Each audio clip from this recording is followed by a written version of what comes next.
Bueno, veo que les ha llegado ahí el correo que les he mandado hoy a la tarde, ¿sí? Yo les venía mandando mensajes desde el aula virtual, desde hoy a la mañana, y no sé por qué razón no les llega, ¿sí? Así que bueno, me he puesto a la tarde a sacarle las cuentas de correo de ustedes, así que bueno, les he mandado el mensaje ahí, ¿sí? Antes que me olvide, tengo para darles un mensaje del ingeniero Francisco Vicente. Dice que mañana, a pesar del asueto que hay en la facultad, van a tener clases con él, ¿sí? Él supongo, no sé si ya se habrá contactado con ustedes, si no lo va a hacer mañana, les explicará cómo hacen para tener la clase con él. Pero bueno, me he pedido que les pase el mensaje ese, ¿sí? Bien. Y otra cosita, antes que me olvide, ¿sí? Les voy a pedir, si bien yo les he mandado el correo hoy a la tarde, ¿sí? He estado como media hora más o menos hasta que he sacado todas las cuentas de correo de ustedes, ahí del Outlook, ¿sí? Les voy a pedir acá en el chat, anoten el nombre de ustedes y la cuenta de correo, así la copio yo a la planilla, ¿sí?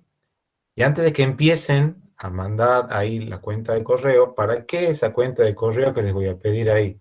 Con eso se arma la invitación para la sesión de Meet y yo la invitación la mando a esa cuenta de correo, cosa que ustedes no tengan que esperar la autorización para poder entrar acá a la sala, ¿sí? Entonces, no me manden una cuenta de correo que después no sea la que usen para entrar acá a la sesión de Meet. La cuenta de correo que me avisen sea la cuenta con la cual ustedes se van a conectar acá. Con esa cuenta yo les voy a crear la invitación para todos los miércoles a esta hora. ¿Estamos hasta ahí con eso? Sí, profe. Sí, Bueno, profe. Sí, profe. Sí, profesor. entonces, bueno, empiecen a mandarlo ahí por el chat, pongan el nombre de ustedes y la cuenta de correo, así yo después saco todo eso y para el día miércoles de la semana que viene, ustedes van a tener la invitación ahí con esas cuentas de correo, ¿sí? Y así no tengan que estar esperando acá a que yo les habilite para que ustedes puedan entrar. ¿Está? Profe, Sí, buenas noches, disculpe. sí. Le cuento que yo estoy esperando respuesta de la facultad por una nota de inscripción que mandé Mm. y me dijeron que podía asistir a las clases igual. ¿Puede ser? Hasta que me respondan. A ver, era una cosa, bueno, a ver, me estoy salteando, me estoy salteando la primera parte que es la primera de todas, ¿sí? Como toda primera parte, ¿sí? No sé, creo que salvo la gente que esté recursando, la gente que le haga por primera vez la materia, creo que no me conoce, ¿sí? Bueno, mi nombre es Luis Nieto, yo estoy en la comisión esta 4K3, acá de la materia, para lo que es la parte de la teoría. Ustedes, la ingeniera Mabel Torres, si la conocen, porque ya han pasado por otra materia con ella, ¿sí?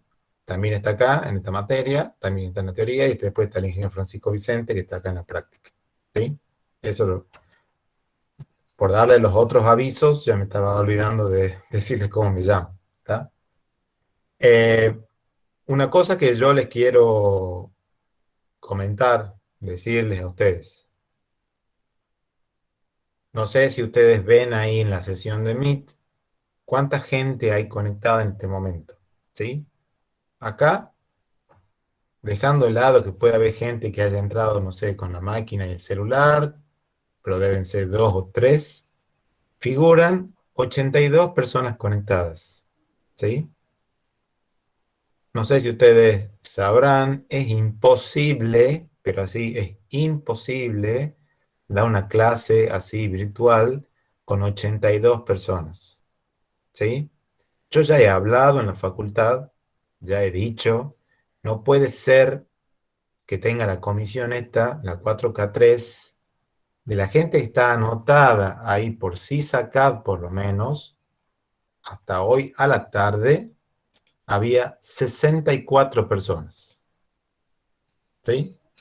Ya con 64 está totalmente pasado lo que es el cupo, ¿sí? Imagínense ustedes ahora acá, 82 que figuran ahí, sáquenme a mí, y 2 o 3 que estuvieran conectados con celular y otra cosa, pero es imposible dar una clase para 75 personas, ¿sí? Entonces, yo les digo lo que yo voy a hacer. Yo ya he hablado en la facultad para que saquen gente de acá de la comisión esta, la pasen a las otras comisiones, ¿sí? Hace así. Con el mismo criterio, lo que yo les digo, lo que yo voy a hacer es, yo a la gente que le voy a tomar la asistencia es la gente que figura por SISACAD, ¿está? La gente que no figura en SISACAD, yo no le voy a tomar asistencia. De la misma manera, si hay gente que está acá ahora conectada y está anotada en la 4K1 o en la 4K2 y no sé por qué razón está ahora acá en la clase, vaya a la comisión que tiene que ir, porque es imposible manejar toda esta gente acá, ¿sí? Así que eso es lo que yo tengo para decirles, ¿sí? Eh, con respecto a esto. Yo, cómo tengo organizadas las cosas, ¿sí? Desde el año pasado, que fue toda esta cosa de la pandemia,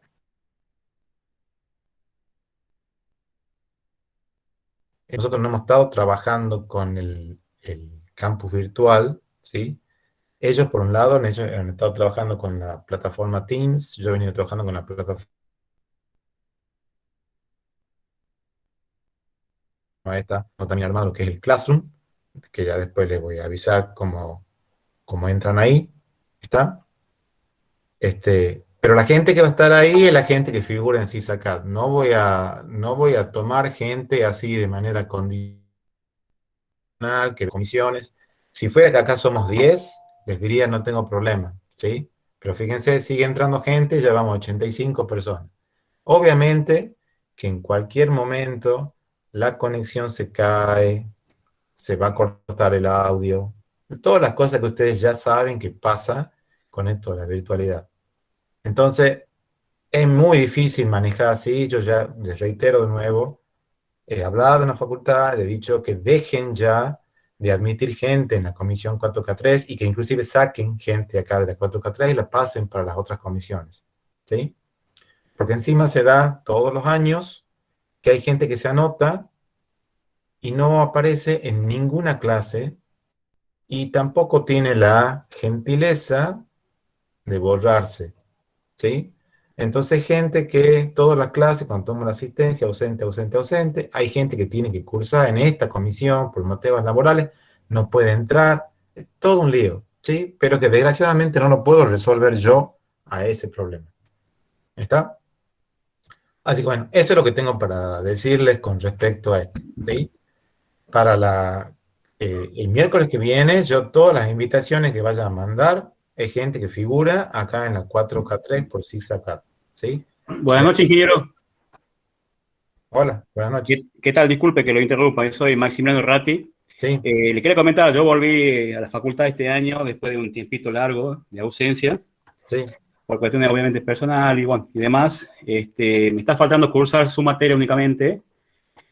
Y yo hice el pedido para su materia a la noche, porque bueno, por cuestiones obviamente laborales, me es imposible estar en la comisión de la tarde. En ese caso, tendría que presentar otra nota para seguir en la comisión. Desconozco yo cómo es el trámite ese, ¿sí? Esa parte no la manejo yo. Lo que les digo es esto, digamos. Acá, y esto no es una cosa de este año, ¿no? Sí, Es de sí, sí. todos los años es la misma cosa. Cuando estábamos en la presencialidad ya se había solucionado este problema, entonces estaban más o menos balanceadas las distintas comisiones. El año pasado, que hemos pasado de vuelta a la virtualidad con esto, otra vez ha sido la historia esta de esta comisión con 80 personas y las comisiones de la tarde.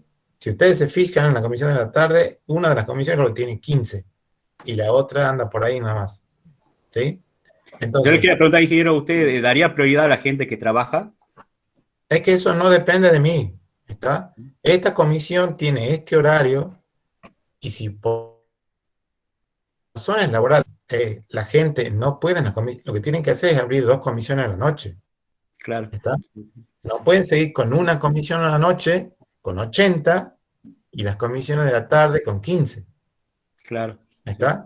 Entonces, a la tarde a lo mejor se deberá quedar con una comisión y pasar una comisión a la noche, o 2 o 3 comisiones a la noche, no sé lo que haga falta, pero es imposible manejar así 80 personas. Después ustedes son las que tienen, ustedes son los principales que tienen las quejas conmigo por cómo voy a ir llevando yo la materia, ¿sí?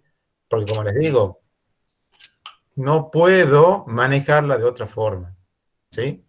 Ya en la facultad, si fueran 80, como estamos acá, no Imposible. hay aula donde ustedes puedan entrar. O sea, imagínense que en este momento tuviéramos que estar dando la clase en la facultad. Bueno, salvo las aulas de la parte nueva, pero que a veces me han pasado que me asignan a la parte vieja de la facultad, es imposible que entren 80 personas ahí, ¿sí? Entonces la que va a pasar es la que pasa todos los años, que después yo les digo, por ejemplo, para el parcial vamos a trabajar de esta forma. Pero bueno, es que no puedo hacer de otra manera. ¿Está? Entonces después vienen todas las quejas conmigo diciendo, ¿cómo puede ser que hagamos así, que bla, bla, bla, que no nos tiene en consideración, que pa, pa, pa? No puedo hacer otra cosa. ¿Sí? Entonces, ese tema, les digo, o sea, yo no soy el que inscribe en las comisiones, yo no soy el que los habilita en CISACAD, en el campus virtual, en nada. Yo entro a ver quiénes son los que están ahí, ¿sí? La facultad, en teoría, cuando ustedes se anotan, se inscriben, debería ser, digamos, bueno, ¿por qué quiere ir a la comisión 443 de la noche, digamos así? Por motivos laborales, bueno, debería pedirles a ustedes, no sé, un certificado, constancia laboral, lo que sea. Y la gente que no tenga problema y pueda estar a la tarde, debería ir a la tarde. Porque esta comisión es a la noche casualmente para eso. ¿Sí? Ahora, todos los años, de toda la gente que está acá, y no creo que este año sea la excepción, acá hay un montón de gente que no tiene problemas laborales. Y acá, ¿sí? Que no sé, no desconozco. ¿Está? Entonces, ese es el problema que hay. ¿Se entiende? Sí, profe. Sí, Buenas profe. noches. Noté que varios compañeros están pasando el mail y sus nombres. Yo llegué un poquito tarde, no sé. ¿Hay que pasárselo por ahí? Sí, por el chat lo pones al correo tuyo. ¿Personal o institucional? El correo que vos vayas a usar para entrar acá al Meet. Cualquiera, a mí me da lo mismo siempre y cuando entré después con ese mismo correo. Buenísimo. ¿Sí? Bueno, empezamos con... ¿alguien tiene alguna pregunta de eso? De eso lo que estamos hablando acá ahora? Buenas noches, ¿Alguna profe. duda, pregunta? Yo, Romina es mi Sí, nombre. sí. Yo mandé el mail porque vi que ponían el institucional y también entré un poquito tarde. ¿Puedo poner ahora el que uso siempre o cómo puedo hacer? Poné el que vos vayas a usar acá para la clase esta. Si vos usas Gmail, el Claro, institucional pero de la yo uso facultad. más el Gmail, pero puse el institucional porque vi que ponían todos el institucional. No, pongan cualquiera, ¿sí? Bien. Pero Bueno. esa cuenta de correo, eso sí les aclaro una vez más, ¿sí? O sea, esta clase obviamente que es la primera, yo a ustedes simplemente les he mandado el link para que vayan a entrar, ¿sí? Para la clase que viene, a ustedes les va a llegar la invitación ahí, un evento que se crea en el calendario de Gmail con lo que es la clase, ¿sí? Y eso va a ir a la cuenta que ustedes hayan informado hoy, ¿sí? Entonces, el miércoles que viene no vengan a querer entrar a la clase con otra cuenta porque tengo que empezar uno a uno a habilitarlo. Entonces, para que no lo tengan que habilitar yo a ustedes y para que ustedes no tengan que esperar que yo los habilite, informan una cuenta y con esa cuenta entren. Si ustedes quieren informar una cuenta de Gmail, una cuenta de Yahoo, una cuenta de la facultad, la que ustedes quieran. Bien, gracias, profe. Pero después y después yo toda la comunicación la voy a hacer a ustedes a través del Classroom, así que a ustedes les va a llegar un correo a la cuenta que ustedes hayan avisado. Si es la institucional de la facultad o es otra, eso es indistinto. ¿Sí? ¿Otra pregunta de esto?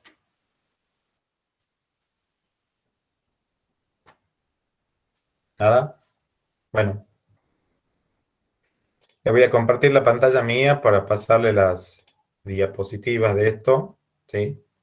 No hace falta que copien las cosas de acá, porque bueno, ya después les muestro cómo va a ser esto acá, ¿sí?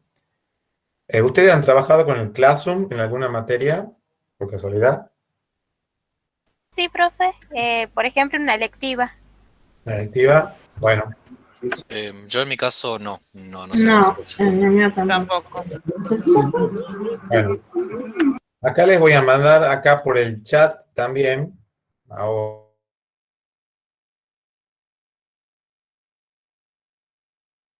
sesión, por más que entro al Classroom, después lo saco, ¿no? Así que, por más que lo tengan link ahí, después lo saco, ¿sí? Ahí les estoy mandando el link. Ese es el link del Classroom que está acá. Después entran, no se pongan a entrar ahora, ¿sí? Miren lo que les voy a mostrar ahora y después, bueno, cuando termine la clase, entran, así lo ven. Ustedes van a entrar acá, van a entrar a una cosa que tiene esta... ¿La ven a la pantalla mía ahí? Sí. Sí, profe. Sí, profe. Sí, profe. Para entrar a un sitio que tiene esta apariencia acá, que está dividido así en secciones, esta donde dice tablón, son anuncios que se van poniendo, ¿sí? Entonces, cuando yo tenga que decirles a ustedes algo, directamente dentro de acá pongo algo y a toda la gente que esté registrada acá en el Classroom le llega un correo con lo que sea el aviso ese que yo esté poniendo ahí, ¿sí? En esta sección que dice acá trabajo en clase, acá esto está organizado así en distintas secciones o categorías, ¿sí? Acá clase en vivo, después cuando termine la clase de hoy, con esto que estamos grabando, se genera un video y les voy subiendo acá todas las clases que vayamos haciendo, ¿sí? Acá dice presentación, ahí están las diapositivas de la presentación, por ejemplo. Unidad 1, diapositiva de la unidad 1, unidad 2, 3, 4, así irán distintas unidades. Cuando sea el parcial se va a subir en esta sección, etc. ¿Sí? En cada una de esas secciones son las cosas que yo les voy subiendo. Y después ustedes van a ver que en cada sección, acá abajo dice ahí consultas. Eso es para que ustedes digan, bueno, tengo una duda de lo que era parte de la presentación. Entran ahí y ustedes lo que tienen que hacer es como agregar un comentario. Ese comentario viene a ser la pregunta que ustedes están haciendo. Eso lo puedo responder yo o lo pueden responder ustedes. ¿Sí? Cualquiera puede responder eso ahí. Y está, pues, en cada apartado está esa parte de consultas, porque si no, ¿qué es lo que hacen? Empiezan a poner preguntas de cualquier tema en cualquier lado y después es imposible seguirlo todo eso. Entonces, si ustedes tienen preguntas de la presentación, las hacen acá, preguntas de la unidad 1, las hacen acá, preguntas de la unidad 2 y así. ¿Sí? Y acá nos dice personas, bueno, acá están los docentes, digamos, que formamos parte de la materia esta, y acá, cuando ustedes empiecen a entrar, van a aparecer los nombres de ustedes, de toda la gente que está acá. Acá les voy a pedir también que cuando ustedes entren, en algún momento, ¿sí? No me dejen ahí el nombre de, ejemplo, Juancito. Y yo diga, ¿y quién será Juancito, digamos? ¿Sí? Entonces pongan el nombre y apellido con el cual ustedes figuran en la planilla, así yo pueda saber quién es el que está acá y quién está de más. ¿Se entiende? Así que bueno, después entran ahí al Classroom, ¿sí? Y en cuanto entren, se van a, digamos, a hacer como la registración, acá de esto que está acá, y van a empezar a aparecer acá, ¿sí? Y después de ahí van a entrar acá y van a poder bajar o ver los videos, las diapositivas, o cualquier otra cosa que se suba, lo van a ir viendo ahí. ¿Está? Bueno. Esto, esperen que cierre acá, que no es para ustedes. Vamos entonces con lo que es la presentación de la materia. ¿La ven a la pantalla ahí, no? Sí, Sí, profe. sí, profesor. Bueno.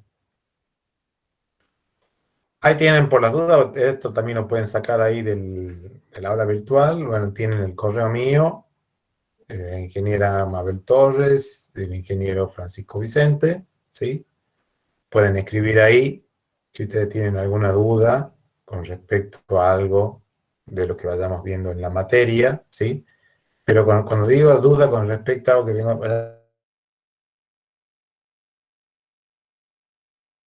la materia, Classroom, ¿sí? Esto es cuando ustedes digan una cosa puntual que quieran preguntar de algo que no sea específicamente lo que estamos viendo en la teoría o en la práctica.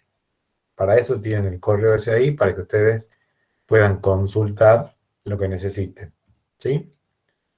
El horario de la materia va a ser acá para la comisión esta, los miércoles a las 9:15 de la noche. Lo que figura ahí en los papeles, por lo menos, que esto debería ser hasta las 11:30, nunca llegamos hasta las 11:30, pero así es como figura. Y ustedes, en el caso de ustedes, la práctica tienen los días jueves, o sea, mañana, también a las 9:15 de la noche hasta las 11:30, con Francisco Vicente. Acuérdense, lo que he dicho al comienzo nomás de la clase, mensaje del ingeniero Francisco Vicente, mañana, a pesar de asueto, sí, ¿sí? Quejas, porque a pesar de un asueto de clase,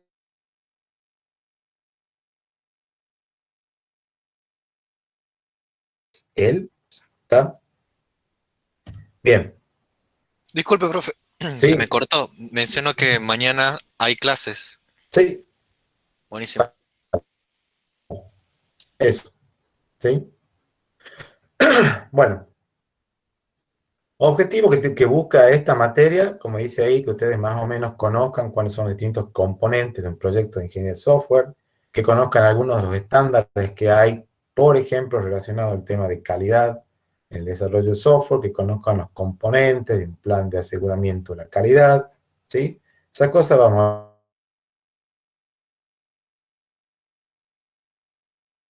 viendo para lo que tenga que ver con el desarrollo de software, que puedan usar o ver o aprender cómo se diseña, por ejemplo, un plan de prueba unitario, un plan de prueba de integración, ¿sí? ¿Qué quiere decir todo eso?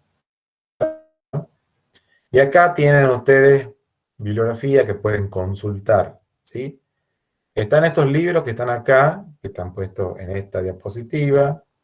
El Somerville tiene bastante de las cosas que vemos acá, lo mismo que el Pressman, ¿sí? Y de ahí, para algunos de los temas en particular, por ejemplo, ese que dice Freeman, S. y Price Enig, que dice Growing Object Oriented Software, ese está específicamente para todo lo que es la parte de pruebas, ¿sí? Y el que está ahí abajo, el último, es un libro que tiene muchos de los temas, digamos, sobre Scrum. Nosotros acá con eso lo comentamos, digamos, qué es Scrum, qué características tiene, cómo funciona, etcétera. Pero obviamente esto no es una materia de Scrum, ¿sí? Entonces, si ustedes quieren profundizar eso, bueno, tienen ahí para leer, ¿sí? Acá está el programa, lo que es la asignatura, ¿sí? Está dividida esta materia en 5 unidades. Con respecto al año pasado hemos hecho un cambio. La unidad 3 la hemos pasado para el final, ya se transformó en la unidad 5, y la unidad 5 ha pasado al lugar de la 3, ¿sí? Acá la primera unidad es la primera, donde vemos, digamos, la parte inicial de la materia esta, entonces vemos los conceptos de ingeniería de software, cómo ha ido evolucionando, creencias, mitos que hay con respecto al software, ¿sí? Vemos una cosa que se llama la crisis del software, para que vean qué es lo que ha pasado, qué características hay hoy, y lo comparen con cómo era esto hace unos años atrás. Y de ahí vemos el concepto de modelo de ciclo de vida o modelo de proceso software, y vemos algunos modelos de procesos que hay, viendo las características que tienen, analizando ventajas, desventajas, etc. ¿Sí? Después viene la unidad 2, que es la parte de requisitos, requerimientos. Ahí vamos a ver, digamos, cómo se pueden especificar los distintos requerimientos, ¿sí? Y vemos un estándar que hay ahí, que se puede usar para eso, que es el que da, digamos, la IEEE 830, ¿sí? Unidad 3 Dice ahí, aseguramiento de la calidad. Esa es la que antes era la unidad 5. Ahí vemos, digamos, los conceptos de calidad, el modelo del CMM, CMMI, qué son las revisiones o inspecciones de software. Y ahí vemos después cómo se diseña un plan de pruebas, unitarias, pruebas de sistemas, pruebas de integración, etc. Unidad 4 vemos que es la parte de gestión de configuración de software. Bueno, a ver ahí qué es eso, cuál es el proceso que sigue toda la gestión de configuración de software, qué se hace con respecto al control de versiones, control de cambios, auditoría de la configuración, etc. Y finalmente la unidad 5, aquí en esta unidad habla de esta unidad, digamos, lo primero, la primera parte tiene, digamos, algunos conceptos sobre lo que es la gestión de proyectos, digamos. Ahí van a ver qué características tiene el personal, el problema, el proceso que ustedes están siguiendo para resolver el problema, etc. Y de ahí viene lo principal que tiene la unidad esta, que es los conceptos estos de métricas, medidas, mediciones, etc. Ahí vamos a ver una métrica que vamos a usar acá en la materia, que se denomina punto de función, que sirve, bueno, para estimar, hacer una estimación del tamaño del proyecto, y después nos metemos con el tema de la estimación en cuanto a gente, tiempo, etc. Vamos a ver una técnica que hay para eso, y con eso termina la materia esta. ¿Hasta acá alguna pregunta, alguna duda? Ingeniero, quizás si apaga la cámara, la conexión esté un poquito mejor, no sé, una sugerencia. Yo la cámara era para ustedes, para que me conozcan. ¿Quieren que apague la cámara? La apago, digamos. Yo, Quizás sí, profe, pasa que sí se está cortando un poquito. bueno, eso también, el que se corte, ya les he dicho por lo que es, ¿no? Cantidad de gente que hay. Bueno, ahí. ¿Se ve ahí? Perfecto. Sí, Sí, perfecto. profe. Bueno. Vamos entonces, ¿alguna pregunta hasta acá con lo que es la parte esta? Profe, ¿hasta qué unidad va el primer parcial y el segundo? Es imposible que hoy, comenzando la materia, les diga hasta qué unidad va el parcial. Es como que hubieran dicho qué fecha va a ser el primer parcial. Ni idea, ¿sí? De cuándo va a ser. Más o menos el primer parcial cae por la mitad y el segundo parcial cae al final, ¿sí? Ahora, ya hasta qué tema específicamente, ya cuando llegue el primer parcial, el segundo, hablaremos al respecto de eso, ¿sí? Hoy es imposible que les diga eso. ¿Está? Bien, profe. Bueno. Vamos entonces, requisitos para aprobarla la materia, ¿sí? Ustedes esta materia tienen régimen de aprobación directa, ¿sí? O bien aprobación no directa con examen final. ¿Está? ¿Qué quiere decir que ustedes, o qué condiciones deberían cumplir para aprobarla de forma directa la materia? Asistencia a las clases de teoría y de práctica, esto, reglamento, 75%. Tienen que cumplir con las actividades de formación práctica, o sea, lo que les piden a ustedes en los prácticos es lo que ustedes tienen que hacer también ahí. Y acá nosotros tomamos, bueno, 2 parciales, ¿sí? Y a esos 2 parciales te lo tienen que aprobar con nota 7 o más. En caso de que no vayan a aprobar, de que no aprueben uno de esos 2 parciales, pueden recuperarlo a cada uno, ¿sí? De esos parciales. Y la nota final que viene de la materia esta se calcula promediando los parciales y o las recuperaciones esas que ustedes hubieran hecho ahí. ¿Sí? Y después tiene la aprobación no directa, esa tienen que ir después, digamos, a un examen final. También tienen que tener 75% de asistencia a las clases de teoría y de práctica, cumplir con las actividades de formación práctica. Los parciales ahí, si ustedes lo aprueban, tienen que tener nota 6 para aprobar, ¿sí? Y en caso de que no aprueben, también pueden recuperarlo a cada uno de esos parciales, ¿sí? Entonces se puede recuperar el parcial 1, se puede recuperar el parcial 2, si les va mal en los dos, se va a un integral, ¿sí? ¿Se entiende hasta acá esto? Sí, profe. Bueno, Sí, profesor. ¿alguna pregunta de esto? Sí, profe. Para la aprobación directa, ¿se puede todavía aspirar a eso con la recuperación o solamente la primera instancia? Sí, sí se puede. Buenísimo. Al respecto de eso, justamente, digamos, para aspirar a la promoción, ¿se puede recuperar un 6 o solamente? O si me saco menos de 6 también puedo recuperar para intentar promocionar. Si te puedes sacar menos de 6, Claro, no sé si se entiende la pregunta. a ver, lo que yo te digo, si te sacas menos de 6 está desaprobado, ¿sí? Claro, Porque se sí, aprueba con 6 en la facultad. Entonces, si sacas menos de 6, sí o sí tenés que ir a recuperar, ¿sí? sí, hasta ahí vamos. Y cuando vas a recuperar, te puedes sacar 10. Seguís en carrera, digamos, de la promoción, ¿sí? Ajá. O sea, no se pierde la promoción directamente en primera instancia, digamos. Claro, Ah, bien, muchas gracias. por nada. ¿Otra pregunta de esto? No, profe. Nada.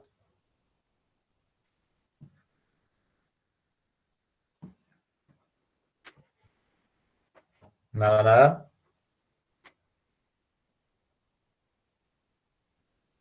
No, profesor.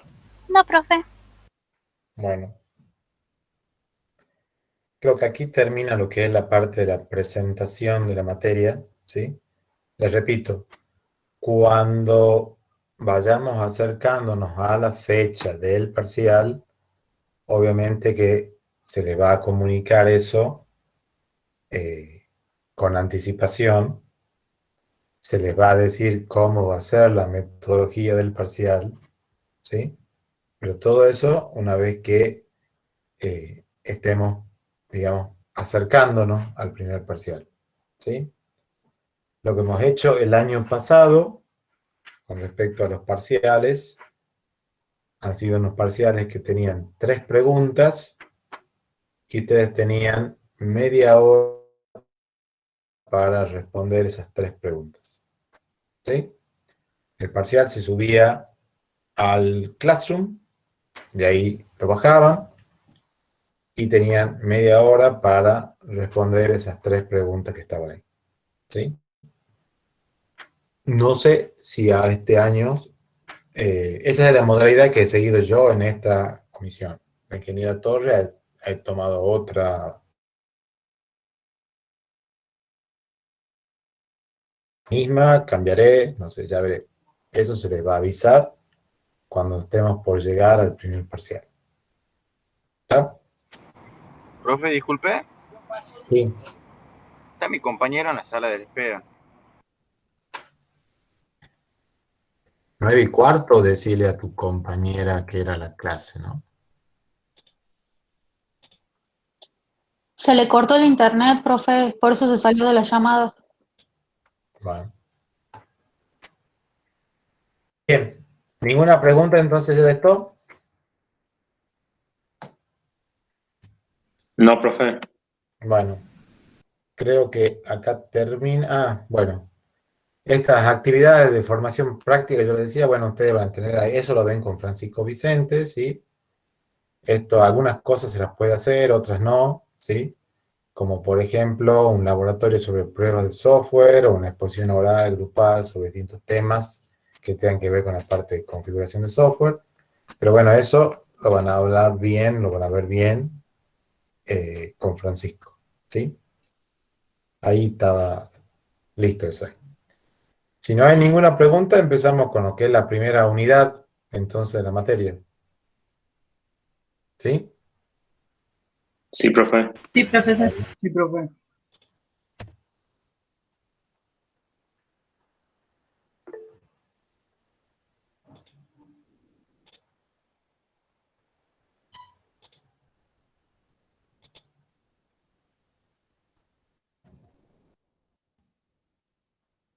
¿Ves la pantalla ahí, no?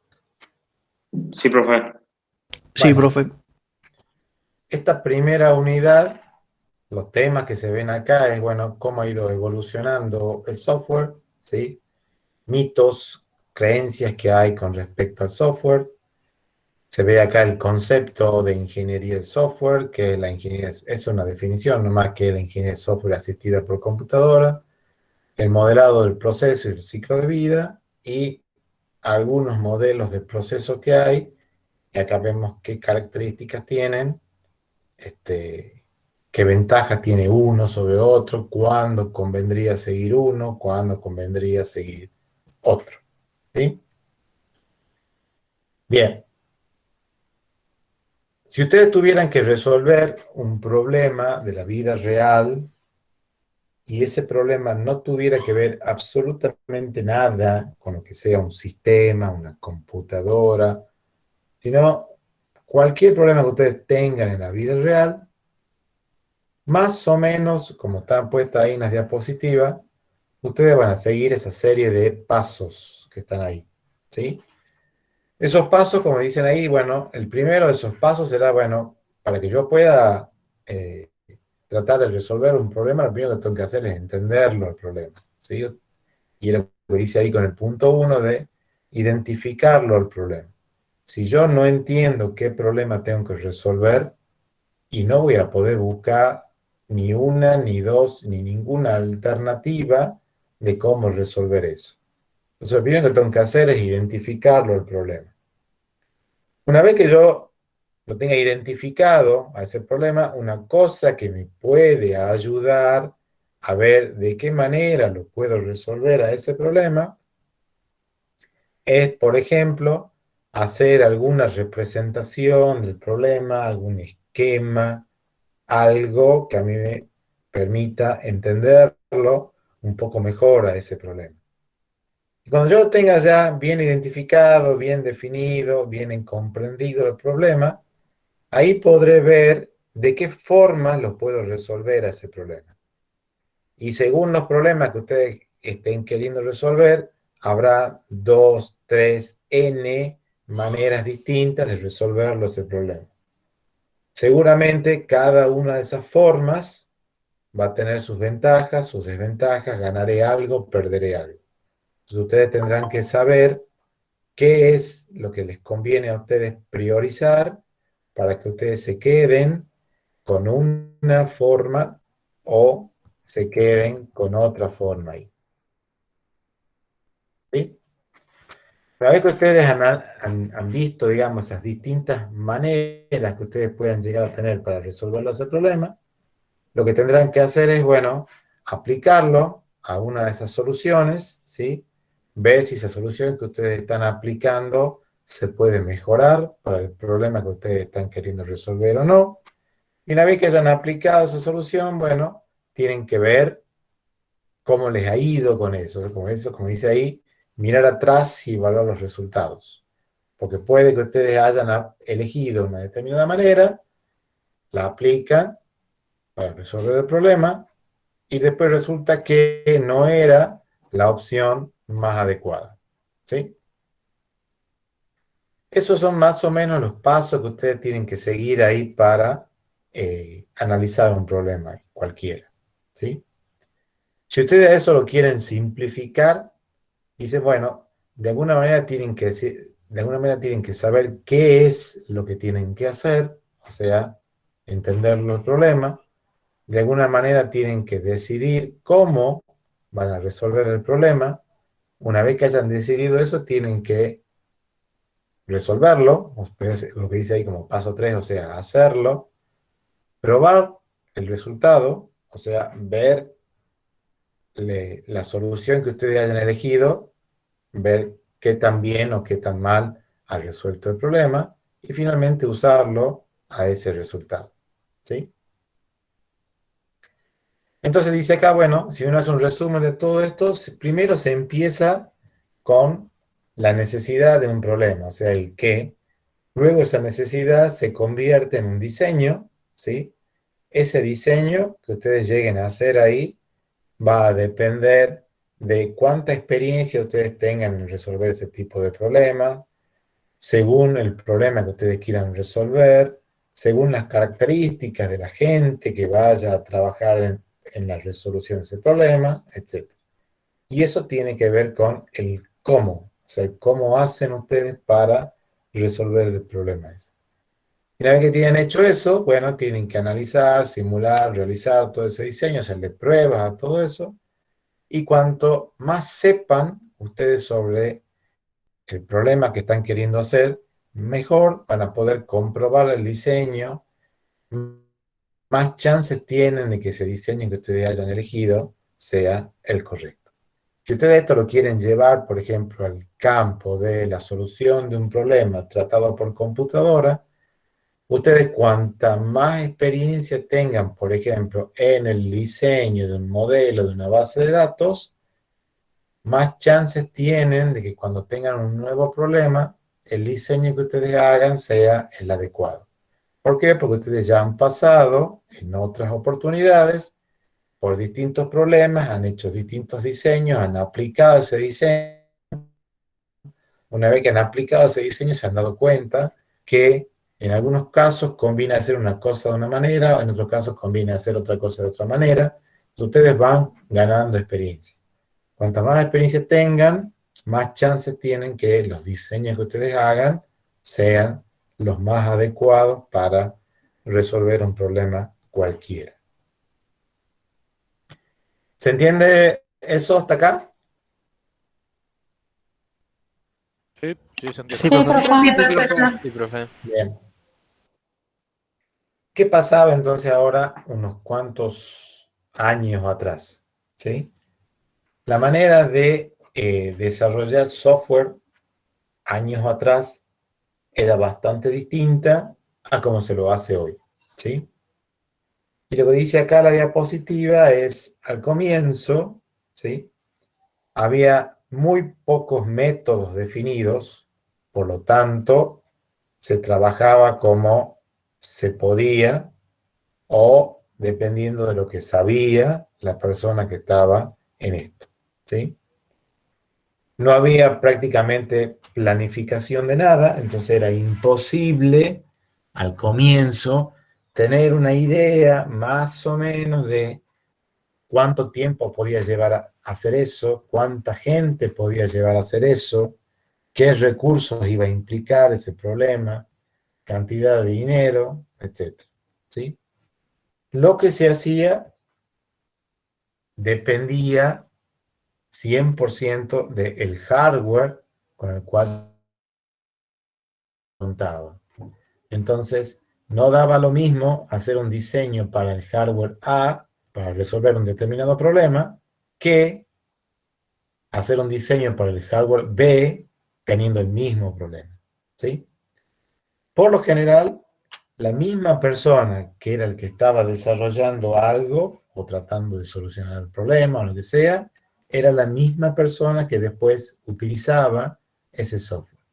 ¿Sí?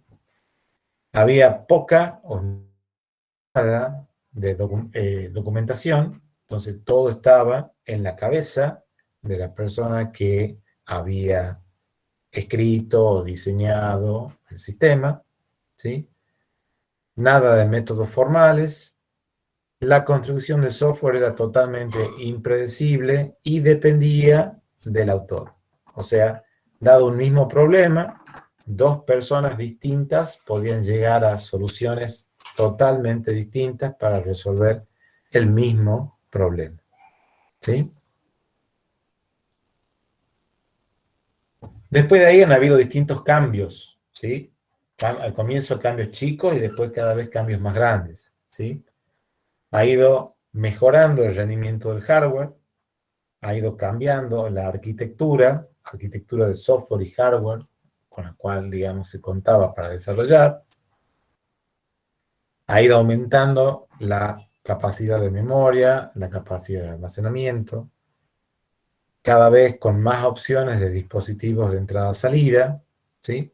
Entonces, todo eso ha hecho que cambie la forma en que se desarrollaba software antes a cómo se lo desarrolla al día de hoy, ¿sí? más o menos, no son así rangos exactos, pero más o menos entre 1950 al 65 más o menos, el tipo de desarrollo que se hacía era orientado por lotes o batch, ¿sí? ¿Qué era eso de orientado por lotes o batch? ¿Quién puede decir algo de eso?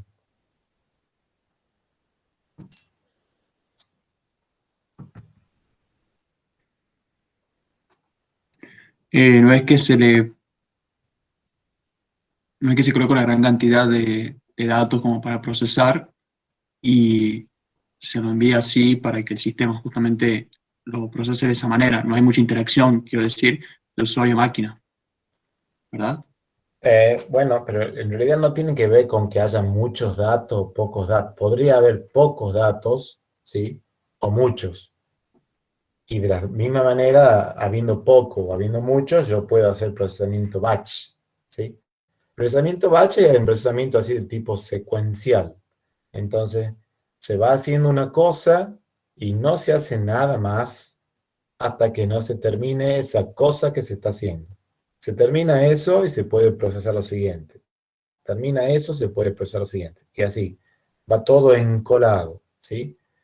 Por lo tanto, si yo necesito hacer determinado procesamiento y hay una cola de espera, el procesamiento mío entra en esa cola y cuando esa cola se desocupe, recién viene la tarea mía. ¿Está? ¿Se entiende eso? Sí, profesor. Sí, profe. Pero eso es el distinto de que tuviera yo muchos datos o pocos datos, ¿sí? Después de eso, la distribución del software era bastante acotada, bastante limitada. ¿Qué quiere decir eso? No existía lo que es hoy, que ustedes iban a estar con un teléfono diciendo, me descargo esta aplicación, y ya ustedes ya han visto que ustedes ya no tienen que bajar, descomprimir, llevar un archivo a determinada carpeta, renombrar un archivo porque entra en conflicto con otro, luego entrar, no sé, al panel de control, configurar tal cosa. Cada vez eso se está haciendo todo automático, todas esas cosas, ¿sí? Entonces antes, digamos, una vez que estaba el software listo, distribuirlo a ese software no era una cosa así masiva, sino era una cosa que estaba bien acotada a un grupo muy chiquitito de gente y usando una misma manera, el mismo mecanismo, etc. ¿Sí? Y el software que se hacía era un software totalmente a medida, o sea, era para un determinado problema puntual, y era solo ese problema. Una determinada arquitectura de software y hardware era para esa plataforma de hardware-software y nada más, ¿sí? Si había una cosa, un problema similar, ese software no servía para eso. Si había algún cambio chiquito en el software o hardware que hubiera por abajo de todo esto, ya no tampoco servía, ¿sí? Después de ahí, entre 65 y 75, como dice ahí más o menos, empiezan a aparecer los sistemas multiusuario, o sea, donde más de una persona pueda trabajar al mismo tiempo. Empiezan a aparecer los sistemas de tiempo real.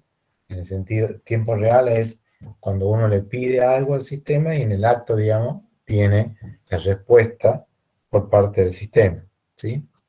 Empiezan a aparecer los sistemas de bases de datos, cuando antes solamente se manejaban archivos así secuenciales, y el software se empieza a hacer o se empieza a independizar del hardware, ¿sí? Por lo tanto, eso da lugar al mantenimiento del software con distintas versiones. Entonces estaba el software con la versión tal que era para distinta arquitectura de hardware. El software para la versión B con distinta arquitectura de hardware, y así. Luego, entre 75 y 85 más o menos, empiezan a aparecer los sistemas distribuidos, o sea, sistemas que todo el sistema está ejecutándose no en un único procesador, sino en distintos procesadores que pueden estar en distintas máquinas.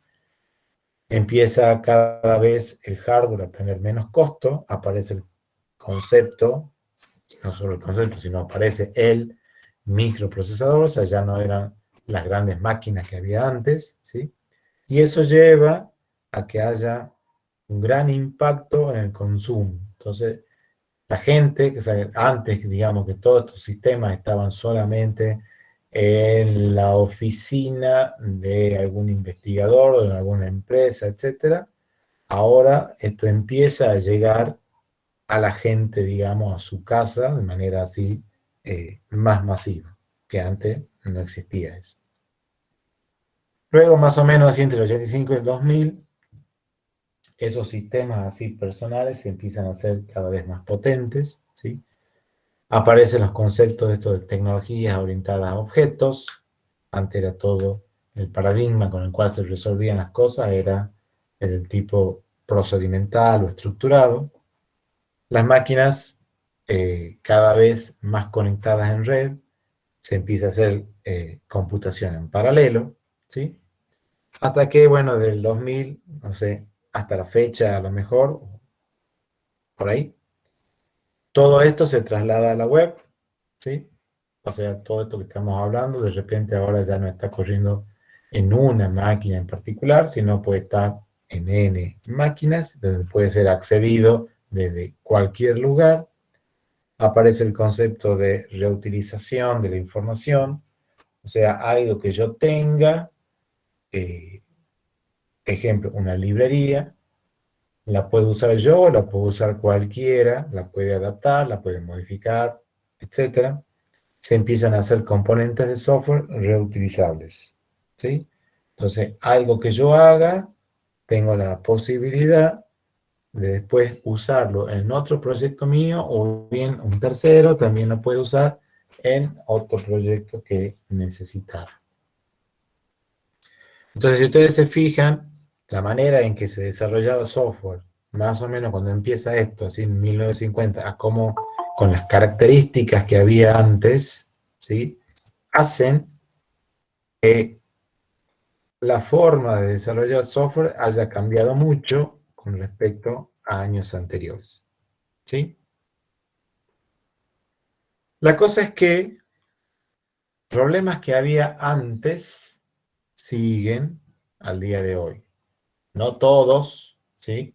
Y no todos en la misma intensidad, pero hay una serie de problemas que todavía están presentes, ¿sí? Por ejemplo, el software no explota las posibilidades totales que brinda el hardware. O sea, el software no va acompañando a la velocidad con la cual va avanzando el hardware. Siempre el software va por atrás de lo que es el hardware con el cual está corriendo por abajo, ¿sí? El desarrollo del software no acompaña la demanda, o sea, se pide más gente que esté, digamos, con estos conocimientos para diseñar, desarrollar, que lo que hay actualmente. A su vez, cada vez más todo depende del software. El software al día de hoy, no todo, pero bueno, todavía hay un número bastante considerable, sigue presentando muchas dificultades para escalar, o sea, para agregarle funcionalidad, por ejemplo, o bien que se lo pueda mantener, y eso se debe en muchos casos a que la tarea esa de diseño no estuvo bien hecha, por lo tanto se llega a un diseño que no es el adecuado, o bien que no se tiene o no se cuenta con los recursos necesarios para poder hacer este tipo de tareas, ¿sí? Entonces eso lleva a que al día de hoy todavía se tenga la pregunta esta de, por ejemplo, ¿por qué tarda tanto tiempo en terminarse un determinado software? ¿Sí? ¿O por qué es tan caro el costo de desarrollo de software? ¿O por qué no se pueden encontrar todos los errores antes de distribuirlo o liberarlo al software? ¿O por qué cueste tanto, por ejemplo, medir el avance a medida que se va desarrollando el software? Estas cosas, obviamente, que al día de hoy se va trabajando en todo esto, y ya no es que, por ejemplo, sea tan difícil medir el avance, ¿sí? Ya se puede medir el avance, tampoco es una tarea simple, pero se lo puede hacer, ¿sí? Con respecto a encontrar errores, hay una serie de técnicas que se pueden seguir, que no es que den la certeza de que no se van a tener errores, pero sí que se va a tener mucho menos errores que si no se siguieran esas recomendaciones o prácticas o técnicas, ¿sí? Entonces eso ha ido cambiando al día de hoy. ¿Se entiende hasta acá esto? ¿Alguna pregunta, alguna duda?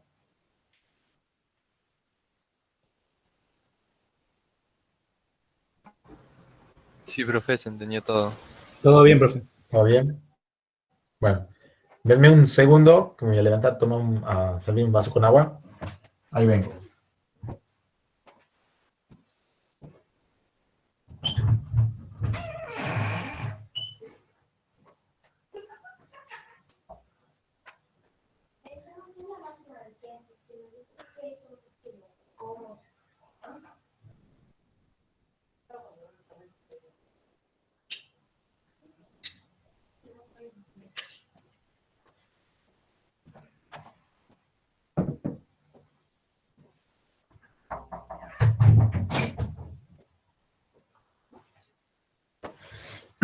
Bien, seguimos. Entonces, ¿qué características tiene, por ejemplo, el software? ¿Sí? Como dice ahí la diapositiva, cuando ustedes construyen hardware y terminan de construir algo que sea hardware, ¿sí? Ustedes llegan a tener algo físico, ¿sí? Cuando acá hablamos de hardware, bueno, puede ser hardware que ustedes conocen, digamos, relacionado a electrónica, pero bueno, si no, puede ser algo que ustedes estén construyendo, y que sea algo que ustedes puedan tocar, entonces llegan a algo de una manera física, ¿sí? Mientras que el software no, es una parte lógica de un sistema, y por lo tanto tiene sus propias características. Algunas coinciden con lo que es, digamos, lo de hardware, y otras son distintas. Eso no es que al software se lo haga, digamos, y que por lo tanto el software construir software sea más importante que construir hardware, no, es otra cosa nada más. O que construir software sea mucho más complejo que construir hardware, no tiene nada que ver con eso, pero sí tiene sus características distintas, ¿sí? Una de esas características, por ejemplo, como dice acá, el software se desarrolla, no se fabrica, ¿sí? ¿A qué va con eso que dice ahí? Ya lo vamos a ver, ya lo vamos a hablar un cachito más en detalle, con esto que está acá, cuando veamos uno de los mitos que hay, ¿sí? Pero hay una ley que la dio un señor que se llamaba así, Brooks, como dice ahí, y esa ley lo que dice, o pone, digamos, de manifiesto, es que la relación que hay entre la gente que trabaja en el desarrollo de software no es la misma que la relación que hay entre la gente que trabaja desarrollando algo que después se pueda así transformar en un producto físico, ¿sí? Cuando ya llegamos un cachito más adelante y lo hablamos a esto que está acá, ¿sí? Esperemos para ahí, para que les dé bien el ejemplo de cómo lo que quiere decir esto de la ley de Brooks que está acá, ¿sí? Pero dice ahí, la otra característica, por ejemplo, es que el software no se estropea, pero sí se deteriora, ¿sí? Entonces, la gente que, por ejemplo, se dedique a construir o desarrollar hardware, ¿sí? Una vez que lo termina el hardware ese y lo pone a probar, al principio ese hardware presenta una serie de errores o fallos, ¿sí? Entonces, esos fallos, por ejemplo, suelen deberse a problemas de diseño o a la fabricación misma del hardware. La cosa es que se van corrigiendo esos errores, ¿sí? Esa cantidad o tasa de fallos empieza a disminuir con el tiempo y la curva, en teoría, iría acercándose a cero, digamos, una asíntota, si fuera lo ideal. ¿Por qué? Porque se han ido encontrando los errores. Ahora, ¿qué es lo que pasa? Como el hardware está hecho de componentes físicos, ¿sí? Esos componentes físicos empiezan con el tiempo y con el uso a desgastarse. Entonces, otra vez vuelve a incrementarse la tasa de fallos. Empiezan a subir de nuevo los fallos. Y de ahí que ustedes lleguen, por ejemplo, si quieren graficarlo a eso que está ahí, en una curva de ese tipo, ¿sí? Entonces, al comienzo, cuando ustedes largan el hardware, hay muchas fallas, empiezan a solucionarlos, empiezan a disminuir las fallas, va pasando el tiempo, y esos componentes con los cuales está hecho el hardware de ustedes empiezan a desgastarse y otra vez empiezan a sufrir fallos el hardware o producto final que ustedes tuvieran terminado. Ahora, ¿qué es lo que pasa con el caso del software? El software no es que si ustedes lo usan 1000 veces, el software está como muy usado, ¿sí? Ustedes lo pueden usar 1000 veces o 10.000 veces o 1.000.000 de veces y eso no incide, no se va a gastar el software. Por eso dice ahí el software no es susceptible a los males del entorno que hagan, por ejemplo, que hacen que el hardware sí se gaste, ¿sí? Entonces, ¿qué es lo que pasaría? Cuando ustedes, por ejemplo, terminan un software y lo empiezan a probar, van a encontrar en el mismo caso que el hardware muchos errores, muchos fallos. Empiezan a solucionarlos esos fallos y el índice o la tasa de fallos empezaría a decrecer. Y va a ir pasando el tiempo, ustedes, si llegan a aparecer más errores, los van a ir solucionando. Entonces uno diría, bueno, con el tiempo, como el software no se estropea, no se gasta, ese índice de fallos llegaría o se acercaría mucho a cero. Lo que pasa con respecto al software es que eso es cierto. Si fuera que el software no sufre cambios, ¿sí? Que esa es una de las características que no sufre algo que tenga así, algo físico. Entonces, por ejemplo, si a ustedes les han pedido que armen una mesa redonda, bueno, ustedes agarran, fabrican y arman una mesa redonda. Si en la mitad que ustedes están fabricando esa mesa redonda, vienen y les dicen, bueno, no, ahora la mesa va a ser rectangular, bueno, ustedes no pueden seguir con la mesa redonda, lo que tienen que hacer es empezar la fabricación nueva de algo nuevo, que en este caso va a ser la mesa rectangular, ¿sí? Si ustedes estuvieran haciendo un edificio y han hecho el diseño de un edificio, supongamos, no sé, para 10 pisos, y después vienen y les dicen, bueno, no, en realidad el edificio va a tener 20, cuando ustedes ya han empezado a construir el edificio, y no pueden el edificio ahora pasarlo de 10 a 20 pisos, ¿sí? Ahora, eso no pasa en el caso del software. En el caso del software, sí es susceptible a los cambios. O sea, a ustedes les han pedido resolver determinados problemas con determinadas características y mientras ustedes están resolviendo ese problema, pueden aparecer nuevas características o pueden aparecer nuevas funcionalidades o bien cosas que no tengan que ver con eso, sino cambia una ley externa con la cual, digamos, ustedes se tengan que adaptar a esa nueva ley. Todo eso hace que el software tenga que responder a esos cambios, ¿sí? Entonces, como ustedes tienen que adaptarse y tienen que terminar implementando esos cambios nuevamente van a volver a introducir errores.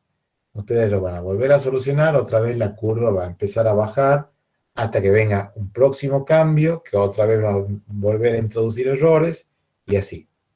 Por eso es que ustedes, ¿sí? Si el software no sufriera cambios, ustedes tendrían así esa curva, que con el tiempo iría acercándose a cero.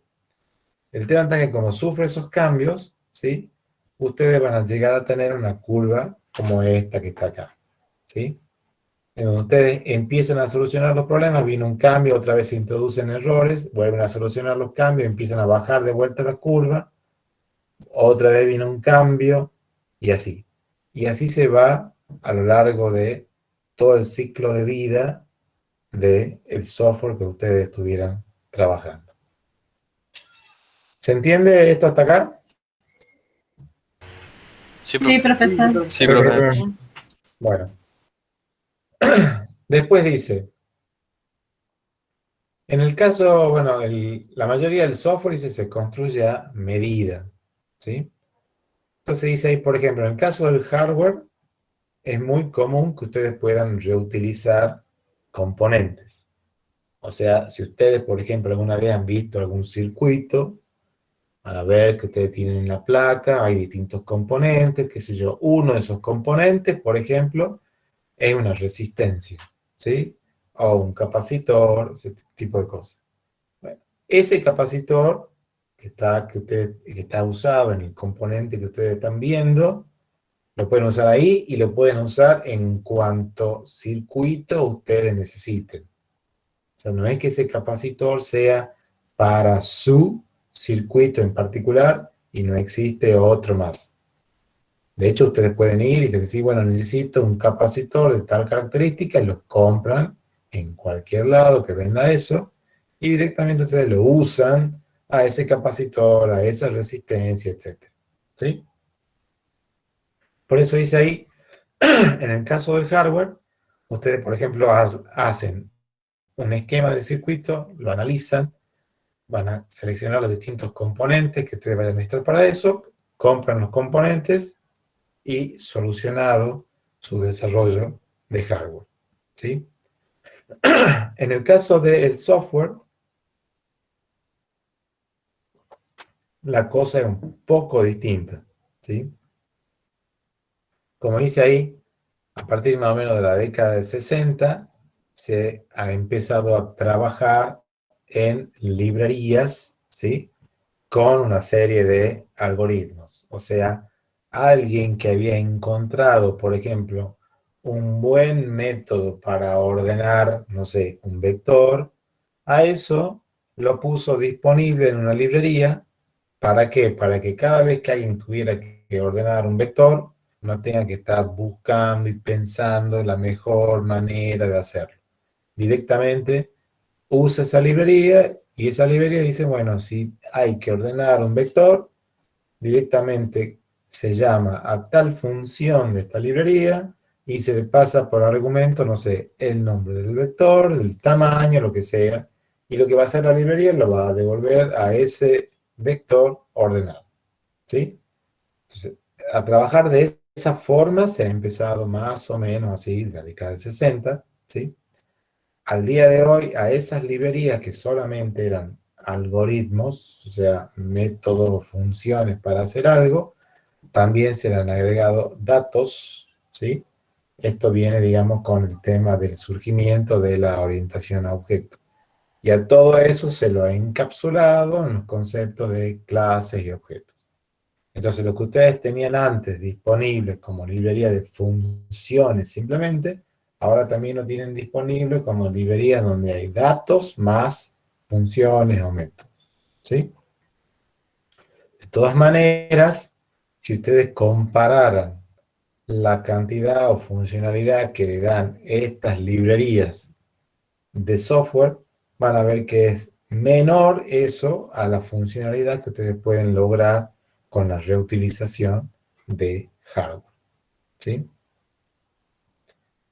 Ahora, teniendo en cuenta todo eso, hay una serie de mitos o creencias relacionados con el software, ¿sí? A esos mitos o creencias se los puede clasificar así en tres grandes grupos.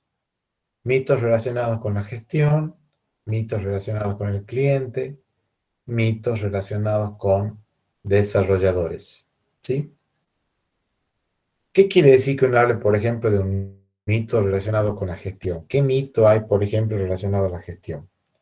Una creencia que hay es, por ejemplo, bueno, uno tiene un libro o lo que sea, donde están anotados, por ejemplo, todo un conjunto de estándares, procedimientos, normas, etcétera, que puede llegar a seguir la organización o el grupo de gente con el cual ustedes estén trabajando. Entonces, es muy común considerar que eso alcanza y eso ya es suficiente con tener anotado todos los estándares, todos los procedimientos, todas las normas. Entonces, si bien eso es importante, ¿sí? No alcanza porque a lo mejor tengo todo eso anotado, pero nadie lo conoce, ¿sí? Entonces están todos los estándares ahí y nadie los usa, nadie sabe que está eso ahí, ¿está? A lo mejor esos estándares que tengo yo anotados no están de alguna manera reflejando, por ejemplo, prácticas modernas del desarrollo de software. Entonces no me serviría nada si ustedes están desarrollando, por ejemplo, así, siguiendo el paradigma de la orientación a objetos, no ganaría nada ya con tener todo un conjunto de estándares, normas, procedimientos, etcétera, que me digan, bueno, qué cosas tengo que hacer o qué cosas tengo que tener en cuenta, etcétera, para hacer un buen diseño siguiendo el paradigma estructurado, ¿sí? También es importante saber si todo eso está completo o no, si eso está pensado para que de alguna manera se mejore el tiempo o se optimice la utilización de recursos o está pensado eso para mejorar la calidad del producto final, ¿sí? Entonces, no alcanza con tener todo un conjunto de normas, procedimientos, estándares anotados, registrados, sino también tengo que hacer lo otro. O sea, eso tiene que estar disponible para todo el mundo lo tiene que conocer, se tiene que poder modificar de manera simple, fácil, ¿sí? Etcétera. Otro mito relacionado con la gestión, dice ahí, por ejemplo, bueno, tengo, por ejemplo, las herramientas de desarrollo más avanzadas. ¿Qué quiere decir que tenga las herramientas de desarrollo más avanzadas? Bueno, tengo las máquinas con mayor capacidad posible. Lo más nuevo, lo último que esté en máquina, lo tengo yo, ¿sí? Entonces, bueno, en el caso del software, sí está bueno tener eso, ¿sí? Ahora, no me sirve eso de nada si yo tengo la máquina y después de ahí tengo muy pocas o herramientas muy pobres para desarrollar, diseñar, eh, hacer pruebas, etcétera, ¿sí? Entonces acá es más importante que yo cuente con ese tipo de herramientas a que tenga una máquina que sea así muy potente, poderosa con respecto a hardware. Entonces, va a ser mejor, por ejemplo, si yo tengo que armar el diseño de una base de datos, que yo cuente con una herramienta para hacer todo el modelado de la base de datos, a que simplemente me largue a escribir código SQL para hacer todo el diseño de la base de datos, o bien haga mi diseño, por ejemplo, no sé, en lápiz y en papel o en una herramienta de dibujo, que eso después no se pueda traducir en código, porque nada de esas cosas, digamos, me van a permitir saber si mi diseño está bien, está mal, si tiene errores o no, cuáles son los puntos débiles, los puntos fuertes, etc. Entonces, es preferible contar con una herramienta que me permita hacer eso a que tenga la máquina con el procesador, el disco, etc. ¿Está? Después dice, esto es lo que lo decía recién, lo de la ley esa de Brooks, ¿sí? Estos son mitos relacionados con la gestión, ¿sí? Entonces, por ejemplo, dice acá, si falla la planificación, o sea, ¿qué quiere decir esto? Yo estoy por encarar un problema y digo, bueno, esto me va a tomar 6 meses, 8 meses, un año, ¿sí? Empiezo y, por ejemplo, cuando voy por la mitad, me doy cuenta que en el tiempo que yo tenía planificado, estimado, no voy a llegar a terminar con todas las cosas que tengo que hacer. Entonces, que dice la ley esta es, bueno, si esa planificación falla, ¿qué cosas podría hacer? Y bueno, agregar más gente para acelerar las cosas y por lo tanto llegar a cumplir con el tiempo que estaba estimado y por lo tanto pautado.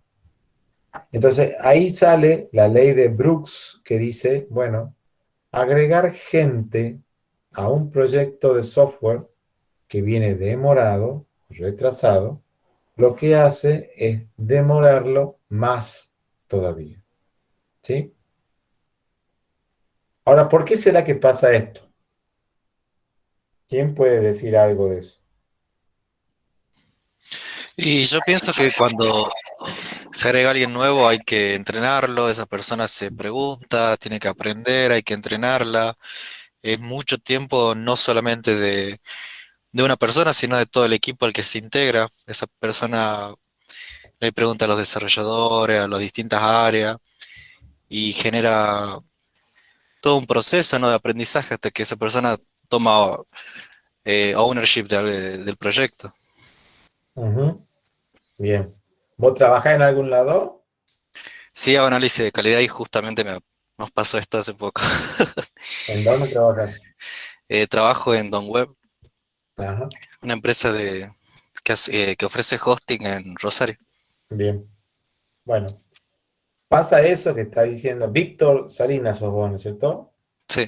Sí, he pasado para acá para ver, digamos, quién hablaba. Pasa eso que está diciendo acá su compañero, ¿sí?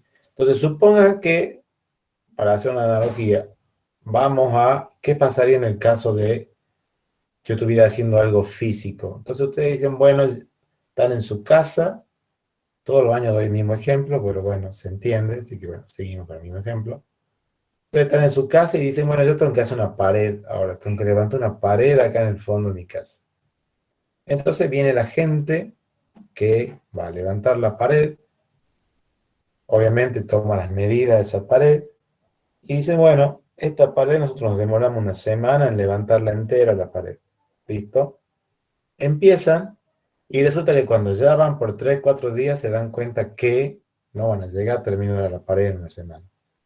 Entonces, ¿qué es lo que hacen? Y bueno, es muy común que se sume gente ahí, entonces hay más gente, como que pueden ir trabajando como en paralelo, entonces llegan a terminar la pared a tiempo. ¿Sí? ¿Qué pasa en el caso del software? ¿Sí? Supongan que ustedes han hecho la estimación de un proyecto y han dicho, bueno, acá vamos a estar 8 meses trabajando con esto y hacen falta, por ejemplo, 5 personas trabajando acá. Muy bien. Van por el mes número 4 y se dan cuenta con que no llegan a los 8 meses a terminar todo lo que tienen que hacer. Entonces, ¿qué hacen? Dicen, bueno, éramos 5, que vengan 2 personas más. Ahora, esas 2 personas más que se suman, ¿sí? Descontemos acá que esas personas conozcan las herramientas que se están usando, o sea, que no haya que capacitarlos en, y bueno, acá usamos el lenguaje tal, ya lo conozcan ese lenguaje. Y acá usamos la herramienta tal para ese lenguaje, que ya la conozcan. Descontemos eso, ¿sí? Pero a esa gente hay que capacitarla en el problema que se está queriendo resolver. Entonces a esa gente ahora hay que explicarle primero el problema, lo tienen que entender, y esa explicación de ese problema no va a ser 5 minutos precisamente, ¿sí? Entonces hay que capacitarla en el problema, y luego de capacitarla en el problema hay que explicarle el porqué de las decisiones que se han ido tomando hasta el momento, para que entiendan por qué se ha hecho una cosa, por qué se ha hecho otra, o por qué no se ha hecho determinada cosa, ¿sí? La cosa es quién hace toda esa capacitación. No es gente externa del proyecto, es la misma gente del proyecto que ya venía demorada. Entonces ahora a su tarea se le suma también la de capacitarlo y ponerlo al día a la gente nueva.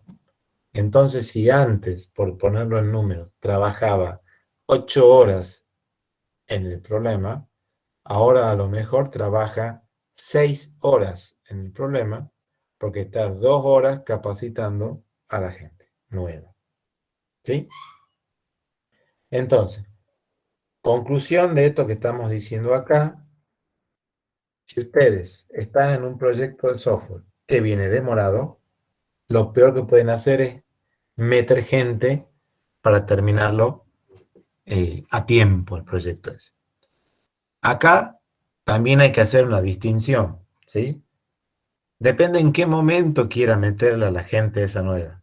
No da lo mismo que yo a esa gente la meta, por ejemplo, en la etapa de diseño y que por lo tanto, para que puedan hacer el diseño, tienen que entenderlo el problema, o sea, tienen que hacer todo el análisis de ese problema, ¿sí? A que a la gente, por ejemplo, la ponga en la etapa de, o en la tarea de codificación, ¿sí? ¿Por qué? Porque la gente que se dedica a codificar no tienen que entenderlo el problema. Lo único que tienen que hacer es traducir el diseño en código, ¿sí? Si el diseño viene mal, no es su problema. Si el diseño está bien, tampoco eso, no depende de él nada de eso. A él le dicen, yo tengo este diseño, a esto hay que pasarlo a código. Es como que ustedes les mostraran, por ejemplo, el dibujo del diseño de una base de datos, donde ustedes vean las tablas, cómo están relacionadas, etc. Y que le digan, bueno, queremos ahora esto, finalmente transformarlo en una tabla. Y ustedes lo que tienen que hacer es decir, bueno, acá hay una tabla que se llama personas, entonces ustedes empiezan create table personas, acá hay una columna que se llama apellido, entonces dicen, ajá, apellido, varchar de 40 y así. Ustedes no se van a poner a decir, ¿pero por qué apellido y no es nombre completo? ¿Y por qué nombre? A ustedes le dan el diseño, ustedes lo que tienen que hacer ahora es pasarlo eso a código, ¿sí?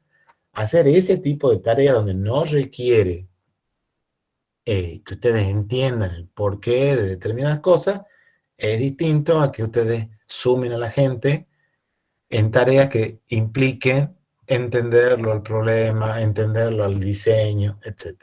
¿Sí?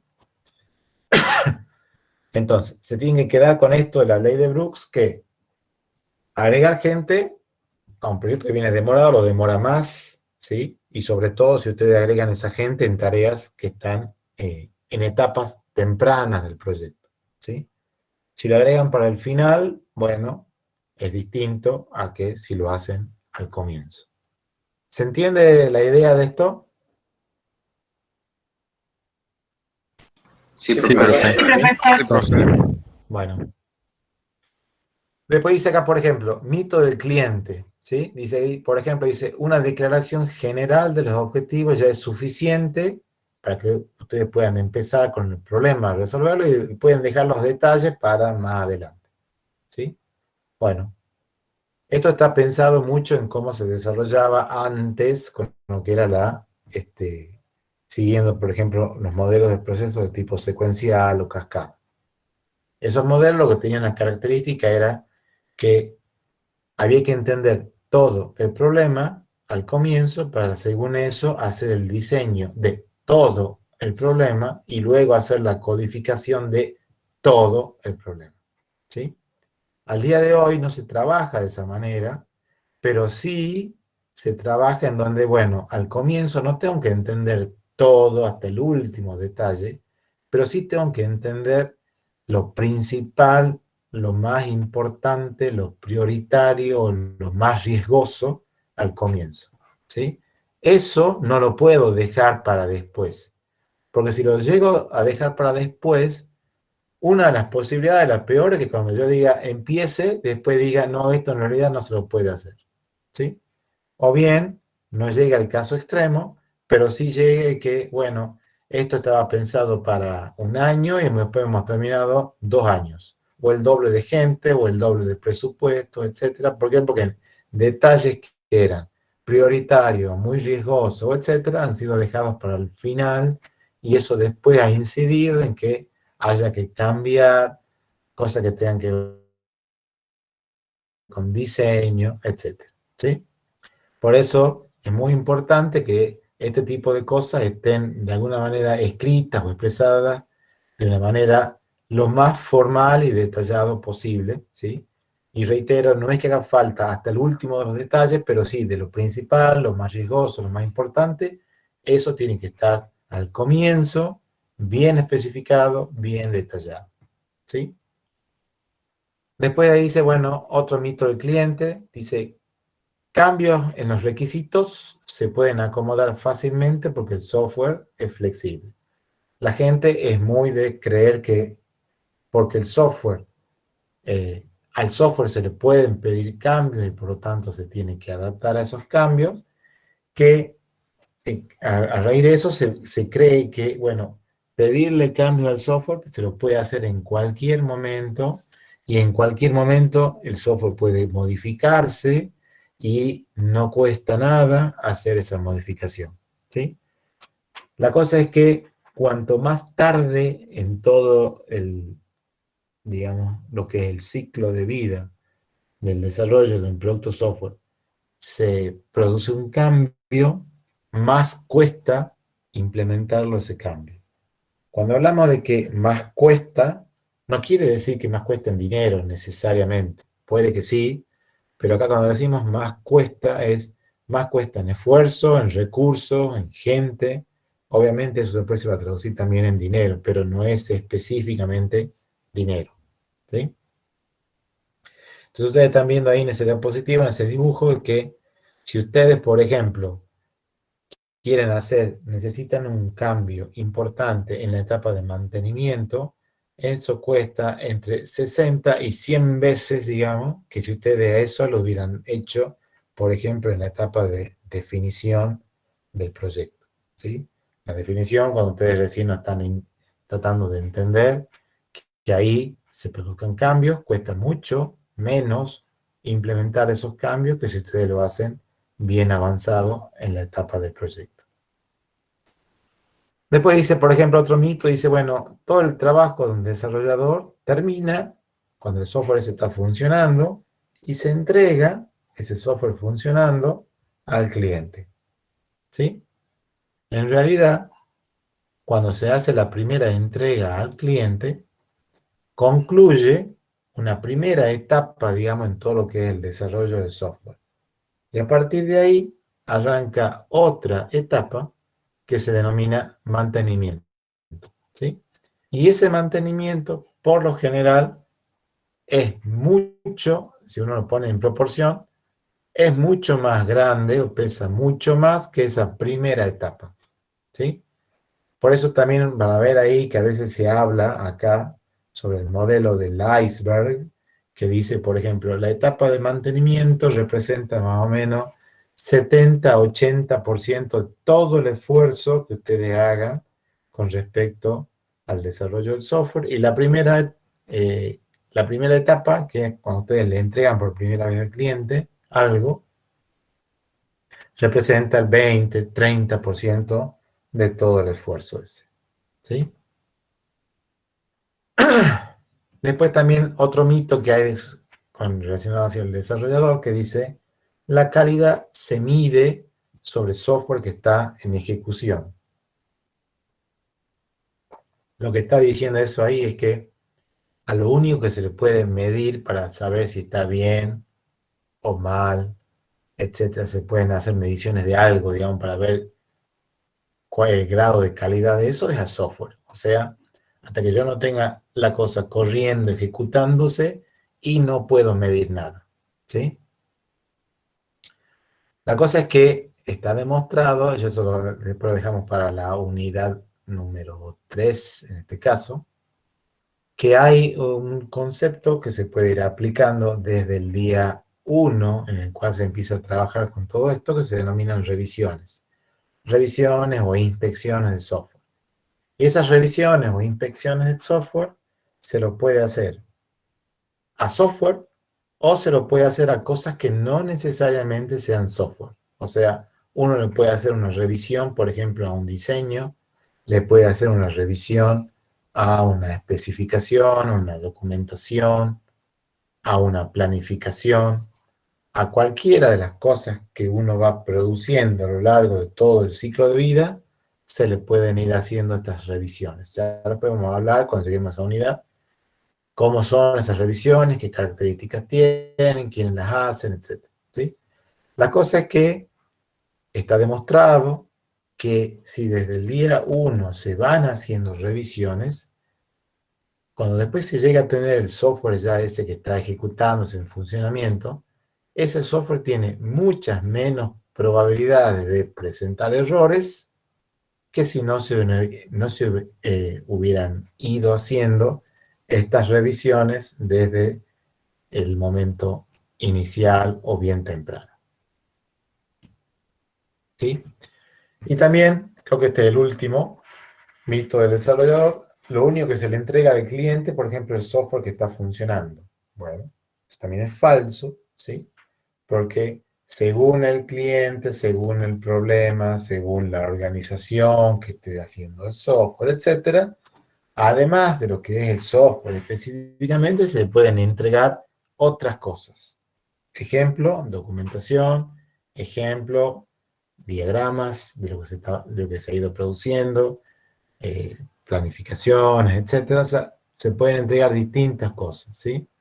Por eso dice ahí, el software es solamente una parte que incluye una serie de elementos que ustedes pueden entregar o no al cliente, pero no necesariamente el software lo que se entrega al cliente. ¿Se entiende hasta acá esto? Sí, profe. Sí, profe. ¿Alguna duda, pregunta de esta parte?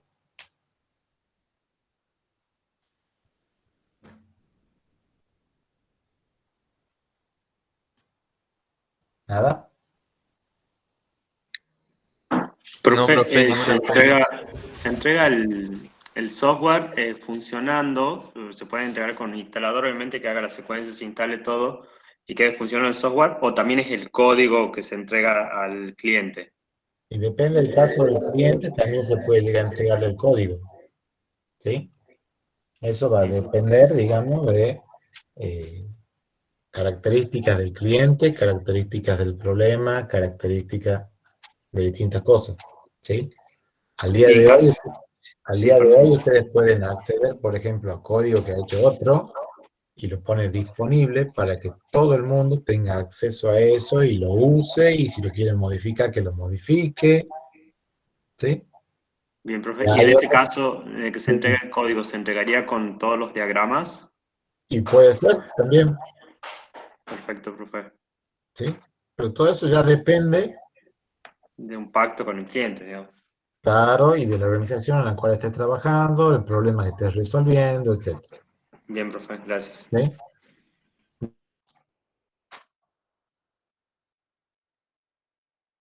Bueno, hasta acá llegamos a la clase de hoy. Yo le voy a tomar la asistencia ahora, ¿sí? Les repito, yo tengo armada la planilla acá, esta que está acá, con la gente que hasta hoy a la tarde estaba ahí en Sysaccad, ¿sí? La gente que no está en Sysaccad no está en esta planilla. No, ahora no le voy a tomar así. ¿Sí? Lo que voy a hacer para el miércoles que viene, ya les he dicho, les mando las invitaciones a todos y les voy a mandar ahí diciendo, bueno, por ejemplo, ustedes están viendo la pantalla, ¿no es cierto? Sí, profe. Bueno, la primera que figura acá es Abraham Aro, ¿sí? Les voy a decir, por ejemplo, desde Abraham Aro, por poner algo, no sé, hasta Blanco, acá, tienen que leer para la clase que viene sobre un determinado tema que es relacionado a la unidad 1, que es sobre modelos de proceso software, ¿sí? Que, no sé, a lo mejor les digo, bueno, a toda esa gente que está ahí les toca el modelo cascada secuencial. El grupo que sigue les toca, no sé, modelo incremental iterativo. El grupo que sigue les toca, no sé, Scrum. El grupo que sigue, y así. ¿Está? Lo pueden leer ahí de las diapositivas, pero yo les recomiendo que busquen otro lado para leer, ¿sí? Y con la idea de que en la clase que viene hablamos sobre eso, porque mucho de lo que vamos a hablar la clase que viene tiene que ver con eso, o sea, características que tienen determinados modelos de proceso software, qué ventajas tienen, qué desventajas tienen, etc.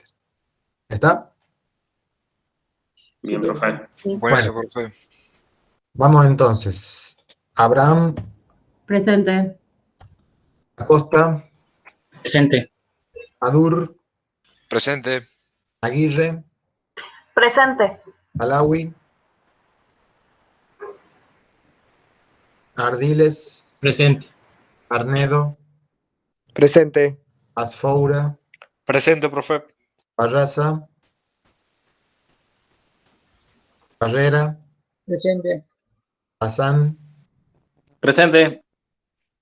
Echara, Presente.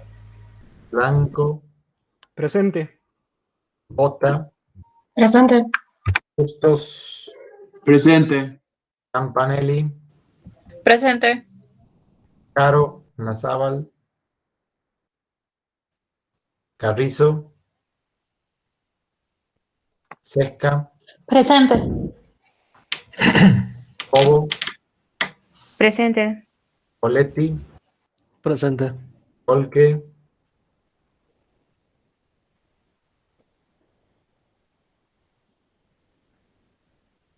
Díaz, Carlos, Díaz, Daniela, Divi, Presente, profe. Divi.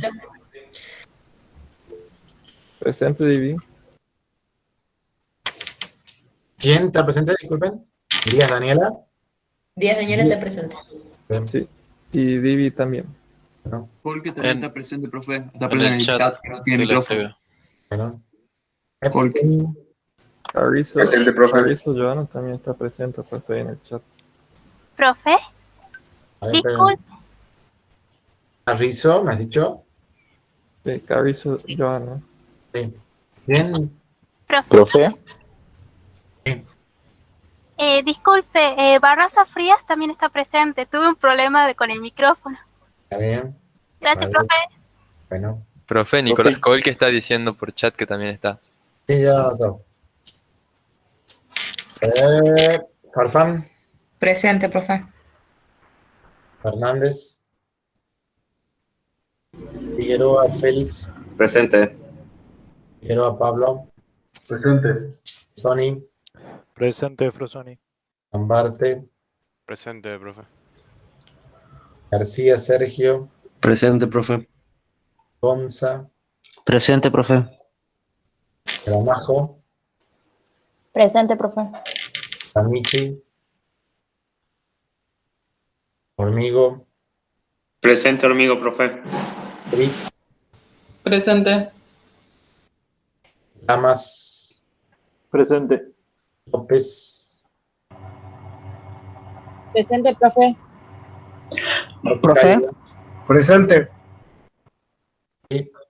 Fernández está presente, tiene un problema con el micrófono. Fernández Llanos.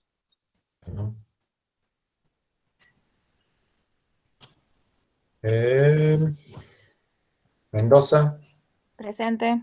Monteros, Presente. Moreno, Oliva, Presente. Orellana, Presente, Orellana, profe. Palacios, Presente, Palacios. P. Presente, profesor. Algo de Oscar Re. Moreno Sí, hijo. Romina también. ¿Hijo? Sí. Bien. ¿Profe? Sí. Moreno Romina. Presente. Moreno, Gracias, profe. Remonda, Presente, profe. Rodríguez, Presente, profe. Romano, Presente, profe. Salas, Salinas, Presente. Santillana Agustina, Presente, profe. Santillana Luz, Presente, profe. Serrano, Cerrillo, Sichi, Presente, profe. Teruel, Presente. Vives, Presente, profe. Villalba, Villarreal, Presente, Villarreal. Zamorano, Presente. Zurita. Presente, profe. Bueno, hasta acá llegamos entonces con la clase de hoy. ¿Sí? Profe, a Laui le faltó. Alawi.